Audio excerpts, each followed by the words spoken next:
Hello everyone, welcome back to my another mini vlog. আজি মই কলৈ আহিছো কৈ আছো বাৰু লাহেকে। এয়া মোৰ বৌ হয়, নামটো আকৌ দীক্ষিতা। বৌক মানে চুলিখিনি কাৰ্ল কৰিব লাগে, এটো কাৰণে অকনমান কাৰ্ল কৰিলো। ঠিক আছে, মেইন টপিকটো কওঁ।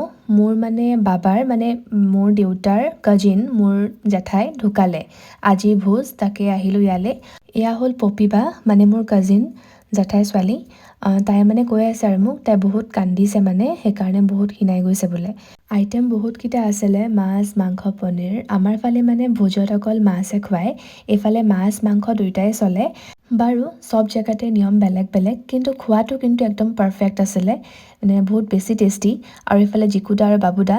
অলপ টাইম থকাৰ পাছত মই আহি গ'লো জিকুদাৰ লগত। জয়া বা মই আৰু জিকুদা আহিলো।